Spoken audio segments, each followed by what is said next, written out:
The Naval Association was formed around about the 1999, I'd say, around about that time, and we adopted the HMAS Nirimba name and registered that with the Naval Association to perpetuate the name in the area, and it works very well. After a couple of years we decided we should have a service to commemorate the people that served in Nirimba, because they came to Nirimba as 15-year-old youths, and they left 5 years later as men, real men and sailors, after receiving probably the best trade training in Australia. When the sailors, of course, had their church parades and all that sort of thing, and it was decided to build a memorial to those ex-apprentices that lost their lives in different places in the world after they left this place. I remember the facilities out here. I was out here in 1992, not long before the establishment closed down.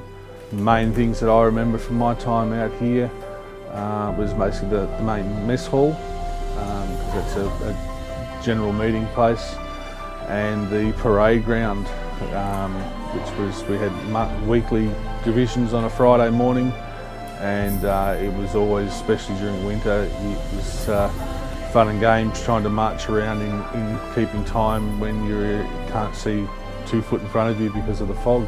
The accommodation at Nirimba for the apprentices was the same as the main training base for the Navy. One basic open room which had 4 apprentices staying there. The ship's company accommodation, which I stayed in towards the end of my time here, was slightly smaller, where you only had to share with 1 other person rather than 4. In general terms, my role was to ensure that they were correctly dressed as they left the ship, keeping in mind this is a ship as far as the Navy is concerned.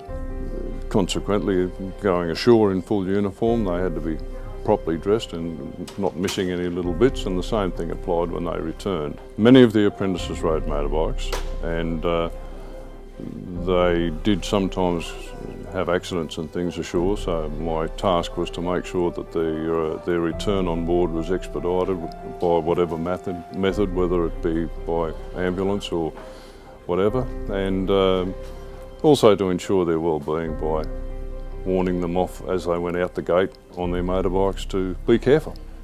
Today, Nirimba continues on that tradition, with the history of the past being remembered. So many people here have been associated with the local area. So many students here have parents, uncles, aunts, grandparents and relatives who've actually been through Nirimba as apprentices.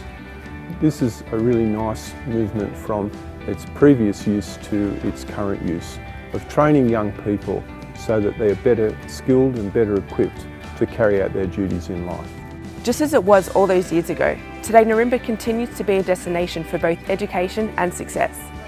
The spirit of Nirimba is not only one of innovation and enterprise, but dedication to achieving the best possible outcomes for students and accommodating to their varying needs at different stages of their lifelong journey.